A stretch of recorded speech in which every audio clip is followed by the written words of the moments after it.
Hello everyone, this is Abhilash from AONS academy.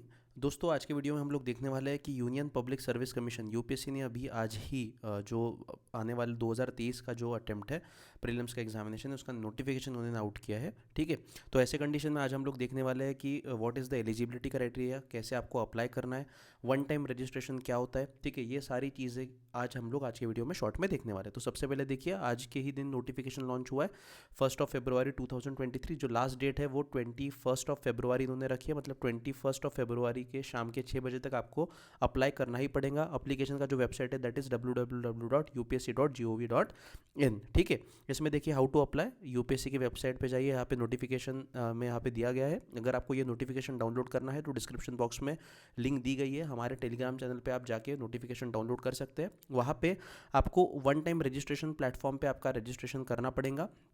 ये one time registration कैसे करना है इसका भी वीडियो ऑलरेडी हमने बना लिया है, तो डिस्क्रिप्शन बॉक्स में इसका भी लिंक दिया गया है, आप वहाँ से ये वीडियो देख सकते हैं। Available on the commission website and then proceed for filling up the online application for the examination. OTR has to be registered only once in a lifetime, very important है। ठीक है, मतलब OTR भरते वक्त आपकी जो भी information है वो आप केयरफुली वहाँ पे क्या कीजिए, फिलअप कीजिए। एक बार आपने भर लिया तो उसके बाद सिर्फ एक ही अपॉर्चुनिटी आपको विद इन 7 डेज़ की दी जाती है, उसके बाद आप चेंजेस नहीं कर सकते। ठीक है, मॉडिफिकेशन ओटीआर प्रोफाइल आप कब कर सकते हैं? In case the candidate wants to effect any change in his or her OTR profile, it shall be allowed only once in the lifetime after the registration at OTR platform, और वो भी कितने दिन के अंदर? 7 दिन के अंदर होना चाहिए।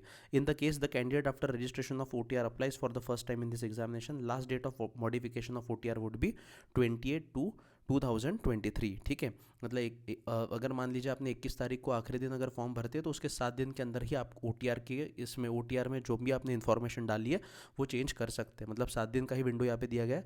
वो 7 दिन का विंडो अगर खत्म होता है तो वन टाइम रजिस्ट्रेशन में आपने जो भी इन्फॉर्मेशन डाली है वो फाइनल मानी जाती है।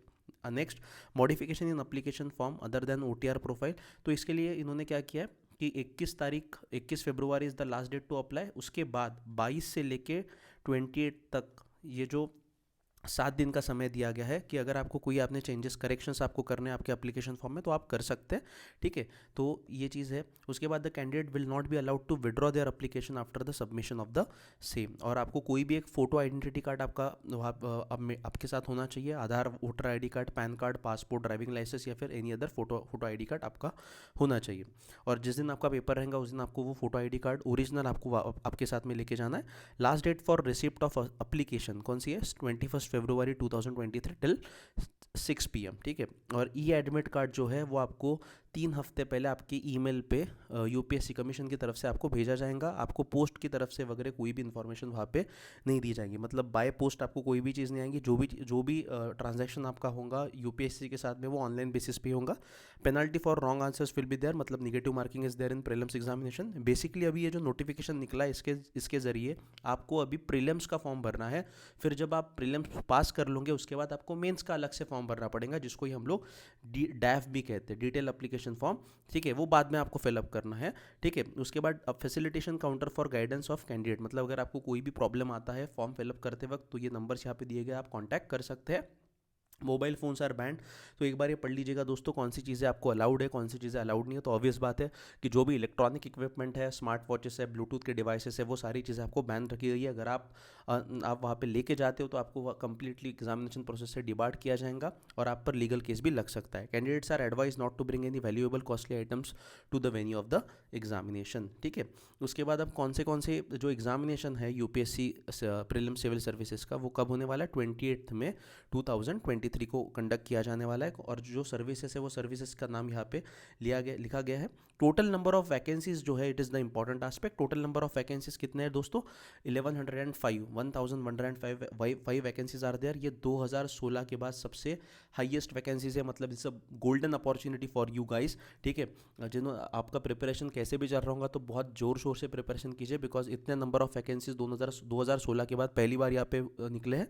इसमें के 37 vacancies are reserve for person with benchmark disability category. ठीक है, उसके बाद यहाँ पे आते हैं द इन्फॉर्मेशन अब यहाँ पे देखिए कि जो भी कैंडिडेट रहेंगे जिनका रिटन एग्जामिनेशन जिन्होंने रिटन एग्जामिनेशन क्रैक कर लिया है और इंटरव्यू के लिए जो अपीयर हुए हैं बट जिनका फाइनल लिस्ट में नाम नहीं है, ऐसे कैंडिडेट्स की जो इन्फॉर्मेशन है उसके ज़रिए वो पब्लिक या फिर प्राइवेट सेक्टर की जो अदर रिक्रूटमेंट्स है उसमें भी वो अप्लाई कर सकते हैं। The information share through this disclosure scheme about the non recommended candidates may be use by other public and private recruitment agencies to appoint suitable candidates from the information made available in the public portal. ठीक है, उसके बाद अब centre of civil services preliminary examinations कहाँ पे वो देखिए, तो यहाँ पे कुल मिला के 79 सेंटर्स आर देयर। तो इसमें अगर आपके शहर का अगर नाम आता है तो आप वो स्पेसिफिक सेंटर चूज कर सकते हैं। बट अगेन दोस्तों इसमें भी एक इंपॉर्टेंट आस्पेक्ट है कि जल्दी से जल्दी आप फॉर्म फिलअप करना शुरू कर दीजिए, बिकॉज जो वैकेंसीज रहती है, सीट्स का अवेलेबिलिटी रहता है, कुछ मेजोरिटी ऑफ द सेंटर्स पे वो लिमिटेड है। अगर मान लीजिए आप पटना में रहने वाले हैं और पटना के अगर पूरे जो सीट्स है वो पूरे फुल फिल हो जाते हैं, तो ऐसे कंडीशन में आपको कोई दूसरा सेंटर चूज करना पड़ेगा। तो जो भी आपको अगर यूपीएससी सिविल सर्विसेज का प्रिलिमिनरी एग्जामिनेशन देना है तो जल्दी से जल्दी आप फॉर्म फिलअप कीजिए और अपना सीट वहाँ पे बुक कर लीजिए अपने सिटी में। ठीक है, इसमें centre of civil services mains examination जो है ये प्रिडोमिनेंटली जो स्टेट की कैपिटल रहते हैं वहाँ पे रहते हैं। तो इसमें कोई भी एक सेंटर आप मेंस के एग्जामिनेशन के लिए चुन सकते हैं। इसमें ये ध्यान में रखिएगा, मान लीजिए आप महाराष्ट्र के तो आपको बॉम्बे ही चुनना पड़ेगा, ऐसा कुछ कंपल्शन नहीं है। You can choose Bhopal. आपको कोई भी अगर ये सेंटर में से, ये 24 सेंटर्स में से मेंस के लिए कोई भी सेंटर चुनना है तो आप चुन सकते हो irrespective of the state you belong. ठीक है, the center and the date of holding the examination as mentioned above are liable to be changed at the discretion of the commission. Applicants should note that there will be a ceiling on the number of candidates allotted to each of the center except Chennai, Dispur, Kolkata and Nagpur. मतलब क्या कि ये जो भी centres preliminary examination के यहाँ पे दी गए हैं 79 सेंटर्स, इसमें से अगर मोस्ट ऑफ द सेंटर्स पूरे फिल हो जाते हैं तो ये जो 4 सेंटर्स यहाँ पे इन्होंने मेंशन किए, चेन्नई, डिस्पुर, कोलकाता और नागपुर, इनको ये क्या है, इन सेंटर्स में लिमिट नहीं रखी गई है। तो जो भी एक्सेस के कैंडिडेट्स आएंगे उनको इन 4 सेंटर में एडमिट किया जाएगा। Allotment of centre will be on the first apply first allot basis and once the capacity of particular centre is attained the same will be frozen. Applicants who cannot get a center of their choice due to ceiling will be required to choose a center from the remaining one। मतलब क्या कि first apply first allot ये basis उन्होंने रखा गया है। तो ऐसे कंडीशन में प्रीलिम्स एग्जामिनेशन का जल्दी से जल्दी आप फॉर्म भरना शुरू कर दीजिए। Notwithstanding the aforesaid provision the commission reserves the right to change the centres at its discretion if the situation demand. मतलब जो यूपीएससी कमीशन है वो सेंटर क्या कर सकता है, खुद के बेसिस पे चेंज भी कर सकता है। प्लान ऑफ एग्जामिनेशन तो यहाँ पे मैंने पहले ही बता दिया क्या कि सिविल सर्विसेज प्रिलिमिनरी एग्जामिनेशन अभी मई महीने में होगा। उसके बाद जो भी कैंडिडेट प्रिलिमिनरी एग्जामिनेशन क्रैक करेंगे उनको सिविल सर्विसेज मेंस एग्जामिनेशन के लिए वो एलिजिबल होंगे और उसके बाद आखिरी स्टेज इंटरव्यू का रहेगा। Applications are now invited for the civil services preliminary examination only. मतलब ये जो स्पेसिफिक नोटिफिकेशन आया है ये किसके लिए आया है, सिविल सर्विसेज प्रिलिमिनरी एग्जामिनेशन जो सिविल सर्विसेज के लिए और इंडियन फॉरेस्ट सर्विस के लिए, दोनों के लिए भी जो कॉमन एग्जाम होता है उसके लिए आया है। इसके बाद मेंस के पहले आपको डिटेल एप्लीकेशन फॉर्म फिलअप करना पड़ेगा और जो भी डॉक्यूमेंट्स वगैरह आपको सबमिट करने पड़ते हैं वो डैफ 1 के साथ आपको सबमिट करने पड़ते हैं, ये ध्यान में रखिएगा। ठीक है, उसके बाद जब आपका इंटरव्यू आता है तो इंटरव्यू के पहले आपको डैफ 2 सबमिट करना पड़ता है। ठीक है, इंटरव्यू के पहले तो वहाँ पे आपको फर्दर डॉक्यूमेंट्स वहाँ पे सबमिट करने पड़ते हैं। एलिजिबिलिटी कंडीशंस क्या है, नेशनलिटी पहला कि for the IAS, IFS and IPS a candidate must be a citizen of India. For other services a candidate must be either a citizen of India, a subject of Nepal, a subject of Bhutan, a Tibetan refugee who came over to India before 1st Jan 1962, आखिरी a person of Indian origin who has migrated from Pakistan, Burma, Sri Lanka, East African countries of Kenya, Uganda, United Republic of Tanzania, Zambia, Malawi, Zaire, Ethiopia, Vietnam with the intention of permanently settling in India. ठीक है, मतलब ये these are the eligibility criteria. ठीक है, age limit क्या है, a candidate must have attained the age of 21 years and must have not attained the age of 32 years on the 1 August 2023। मतलब minimum age limit 21 का है और maximum 32 का है जनरल कैंडिडेट्स के लिए। The candidate must have been born not earlier than 2 August 1991 and not later than 1 August 2002। तो ये जो पूरा एलिजिबिलिटी एज लिमिट का क्राइटेरिया ये गौर से आप इस स्पेसिफिक ब्रैकेट में आते हो कि नहीं आते हो ये देख लीजिएगा। The upper age limit prescribed above will be relaxable. मतलब कैटेगरी के वाइज क्या होता है, वो जो अपर एज लिमिट जो 32 का है ओपन कैटेगरी के लिए, इसको रिलैक्स किया जाता है up to maximum of 5 years if a candidate belong to SCs and ST। मतलब SC और ST को बिलोंग करता है तो 5 साल का रिलैक्सेशन मतलब 37 का एज लिमिट है। Up to maximum of 3 years in case of candidate belonging to OBC other backward classes who are eligible to avail of reservation applicable to such candidate, मतलब 3 साल के लिए, मतलब 35 is the age limit for other backward classes, SC ST के लिए 37 है। Up to maximum of 3 years in the case of defence service personnel disabled in operation during hostilities with any foreign country और in disturbed area and released as a consequence thereof. तो these are certain age relaxation which has been given by the commission. ठीक है, एक बार इसको देख लीजिएगा। Generally ये ज़्यादातर केसेस में ये चार रिलैक्सेशन जनरली देखे जाते हैं। उसके बाद बाकी जो एक बार देख लीजिए कि बेसिकली यहाँ पे देखिए कि जो आपका डेट ऑफ बर्थ है, वो डेट ऑफ बर्थ का आपका प्रूफ जो है वो मैट्रिकुलेशन या फिर सेकेंडरी स्कूल लिविंग सर्टिफिकेट का जो भी आपका डेट ऑफ बर्थ उसमें मेंशन रहेगा, वो आपको डेट ऑफ बर्थ यहाँ पे क्या करना है, यहाँ पे वो उनको बताना है। ठीक है, या फिर अगर वो चीज़ें नहीं रहती तो आप क्या कर सकते हो, जो इंडियन यूनिवर्सिटी का जो भी डिग्री है वो आप वहाँ पे उसमें जो आपका डेट ऑफ बर्थ मेंशन है वो आप वहाँ पे नोट कर सकते हो। उसके बाद candidate should also note that once a date of birth has been submitted by them in the application form and entered in the records of the commission for the purpose of admission to an examination, no change will be allowed subsequently or at any other examination of the commission on any ground whatsoever। ठीक है, उसके बाद minimum educational qualification क्या है कि आपका minimum आपके पास में ग्रेजुएशन डिग्री आपका कंप्लीट होना चाहिए।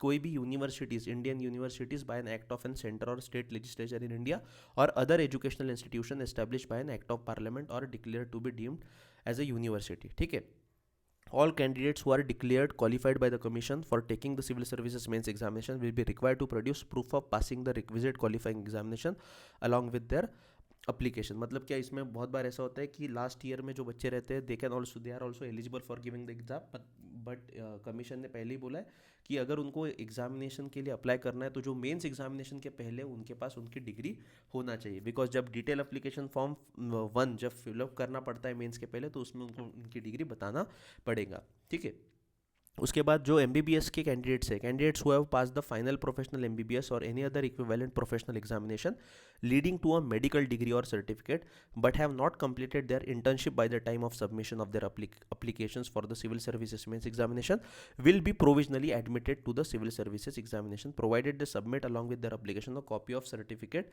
From the concerned authority of the university or institution that they had passed the requisite final professional examination। मतलब डॉक्टर लोगों के लिए इंटर्नशिप, मतलब उनका फाइनल ईयर MBBS हो गया, उसके बाद अगर उन्होंने इंटर्नशिप नहीं किया तो despite that they can apply, but उनको जो भी यूनिवर्सिटी या फिर इंस्टीट्यूशन है उससे एक अथॉरिटी का लेटर वहाँ पे कमीशन को सबमिट करना पड़ेगा। नंबर ऑफ अटेम्प्ट्स की अगर बात करें तो ओपन कैटेगरी के लिए 6 अटेम्प्ट्स आर देयर, जो SC ST के लिए unlimited attempts are there, OBC के लिए 9, ठीक है, और PWBD जो है उनके लिए 9 for GL EWS OBC unlimited for SC and ST। ठीक है, तो ये पर्सन विद बेंचमार्क डिसेबिलिटी के लिए 9 अटेम्प्ट यहाँ पे रखे गए, OBC के लिए 9, ओपन के लिए 6 और SC STs के लिए unlimited in person with disability criteria और यहाँ पे नॉर्मल पे भी। If a candidate actually appears in any one paper in the preliminary examination it will be deemed that the candidate has made an attempt at the examination. मतलब क्या कि जो ये अटेम्प्ट की बात आ रही है कि आप 6 अटेम्प्ट दे सकते हो, 9 अटेम्प्ट दे सकते हो, तो अटेम्प्ट कब काउंट किया जाएगा दोस्तों? आपने फॉर्म फिलअप कर लिया तो आपका अटेम्प्ट काउंट नहीं किया जाता है। अगर आप फॉर्म फिलअप करके कोई भी दोनों में से, प्रीलिम्स के कोई भी दोनों में से एक पेपर में भी अगर आप वहाँ पे बैठते हो तो ऐसा माना जाएगा कि आपका वो एक अटेम्प्ट हो गया है करके। ठीक है, तो ऐसे कंडीशन में अटेम्प्ट सोच समझ के दीजिएगा। अगर आपका प्रॉपर प्रिपरेशन होता है तो ही आप अटेम्प्ट वहाँ पे देख सकते हैं, because there are number of attempts are there. ठीक है, तो ओपन कैटेगरी के लिए 6 अटेम्प्ट है, OBC के लिए 9 अटेम्प्ट है। ठीक है, और SC ST के लिए अनलिमिटेड अटेम्प्ट्स है। ठीक है, a candidate who is appointed to the IPS based on the result of the earlier examination and continues to be member of that service shall not be eligible to opt for the IPS। ठीक है, उसी प्रकार जो IAS है और IFS है, they can not apply for the examination again. A candidate who is appointed as IAS and IFS based on the result of earlier examination and continues to be member of that service will not be eligible to appear at the civil services examination 2023। ठीक है, उसके बाद जो भी medical and physical standards है वो follow करने पड़ेंगे, जो भी सर्विस वाइज रिक्वायरमेंट है वो। फी की अगर बात करें तो देखिए, female SC ST person with benchmark disability इनको कोई भी फी अप्लीकेबल नहीं है, और बाकी जो भी कैंडिडेट है उनको 100 रुपये प्रीलिम्स एग्जामिनेशन के पहले फिलअप वहाँ पे सबमिट करना पड़ता है, और मेंस के पहले 200 रुपये देने पड़ते हैं। इतना ध्यान में रखिएगा, बहुत ही नॉमिनल फी है। आप ऑनलाइन भी पेमेंट कर सकते हैं या फिर कैश के माध्यम से भी आप पेमेंट कर सकते हो। ठीक है, उसके बाद उसके बाद आते हैं, candidates admitted to the main examination will be required to pay a further fee of 200 rupees only. मतलब कुल मिला के अगर बात करते हैं तो 300 रुपये में आपका पूरा पेपर का जो खर्चा है वो यहाँ पे हो जाएगा। अप्लाई कहाँ पे करना है, upsconline.nic.in पे आप अप्लाई कर सकते हो। वहाँ पे वन टाइम रजिस्ट्रेशन मैंने पहले ही बता दिया है। जिन्होंने वन टाइम रजिस्ट्रेशन कैसे करना है तो आपको डिस्क्रिप्शन बॉक्स में लिंक दी गई है, वहाँ से आप वीडियो देख लीजिएगा, ठीक है। मॉडिफिकेशन 7 दिन के अंदर आपको करना पड़ेगा OTR एप्लीकेशन में।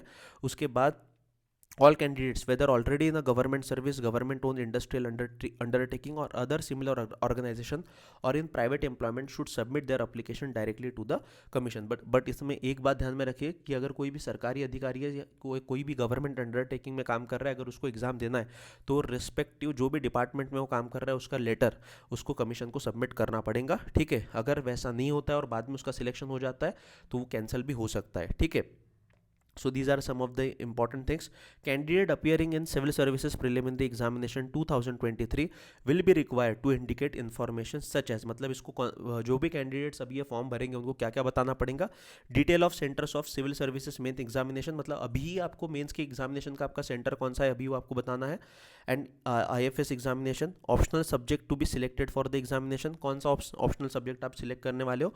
Medium of examination for civil services mains examination, medium of examination for optional subject if he or she chooses any Indian language as the medium of examination for civil services mains examination. मतलब क्या, इसमें एक बात ध्यान में रखिए दोस्तों कि आप जनरल स्टडीज़ के जो पेपर्स है उसके लिए आप दूसरी भाषा इंग्लिश में आप लिख सकते हो, और अगर आपको लगता है कि मेरी मातृभाषा मराठी या फिर हिंदी है तो आप हिंदी में आपका मेंस का ऑप्शनल पेपर भी आप लिख सकते हो। Compulsory Indian language for civil services mains examination, ये सारी इन्फॉर्मेशन आपको अभी जो आप फॉर्म आप फिलअप करोगे वहाँ पे आपको बताना पड़ेगा, ठीक है। और एक बार आपने जो भी इन्फॉर्मेशन सबमिट किया वो फाइनल माना जाएगा, बाद में आप वो चेंज नहीं कर सकते। No request for change in this detail once online application is submitted shall be entertain by the commission. So ये इंपॉर्टेंट है, ठीक है। और कौन से ये है, last date for online submission of application is 21 Feb 2023। मतलब जो आपका फॉर्म फिलअप और आपकी रिसिप्ट है वो 21 फरवरी तक हो जानी चाहिए। अगर उसके बाद अगर कुछ आपको चेंजेस करने हैं तो आप 7 दिन तक चेंजेस कर सकते हैं ऑलरेडी फॉर्म में, बट OTR में कोई चेंजेस आप उसके बाद नहीं कर सकते, ध्यान में रखिएगा, ठीक है। सो ये हो गया पूरा information. Eligibility for availing reservation की अगर बात करें, a candidate will be eligible to get the benefit of community reservation only in case the particular caste to which the candidate belong is included in the list of reserve communities. Second, जो OBC candidates है, जो non creamy layer certificate जिनके पास है, उनका income का उनको proof देना पड़ेगा। तो कितने साल का, 3 साल का, 2019-20, 2021 and 21-22 and issued on after 1/4/2022 but not later than closing date of the application for civil services examination 2023. A candidate will be eligible to get the benefits of EWS reservation only in case the candidate meets the criteria issued by the central government and in possession of a requisite income and asset certificate based on the income for financial year 2021-22 and issued on or after 1/4/2022। ठीक है, तो ये सारे criterias यहाँ पे आपको ये करने पड़ेंगे अगर आपको रिजर्वेशन क्लेम करना है तो, ठीक है। So guys, this is all the information related to the UPSC CSE notification for prelims examination. आपका एलिजिबिलिटी क्राइटेरिया क्या है, आपको कैसे अप्लाई करना है, वन टाइम रजिस्ट्रेशन प्रोसेस क्या है, और एज लिमिट क्या है, कितने अटेम्प्ट्स आप दे सकते हो, कौन से सेंटर्स आपको चूज़ करने हैं। प्रीलिम्स के लिए अलग से सेंटर चूज़ करना पड़ता है, मेंस के लिए अलग से सेंटर चूज़ करना पड़ता है। ये सारी इन्फॉर्मेशन यहाँ पे हमने डिटेल तरीके से आपको बता दी है, तो ठीक है। तो आपका पहले प्रीलिम्स का एग्जामिनेशन, उसके बाद मेंस का होगा और उसके बाद आपका इंटरव्यू होगा। अगर आपको कोई भी ये एप्लीकेशन फॉर्म भरते वक्त कोई भी अगर दिक्कत अगर आती है तो डिस्क्रिप्शन बॉक्स में हमारे कॉन्टैक्ट डिटेल्स वहाँ पे दिए गए हैं, आप डायरेक्टली हमको कॉन्टैक्ट कर सकते हैं, या फिर कमेंट बॉक्स में आपके डाउट्स आप वहाँ पे रेस कर सकते हो, ठीक है। तो दोस्तों, अगर आपको ये नोटिफिकेशन डाउनलोड करना है तो हमारे टेलीग्राम चैनल को ज्वाइन कीजिए, वहाँ पे आपको डिटेल समरीज का आपको वहाँ पे मिल जाएगा, ठीक है। अगर आपको दोस्तों वीडियो पसंद आया तो लाइक कीजिए, शेयर कीजिए और चैनल को सब्सक्राइब करना मत भूलिए। Thank you very much.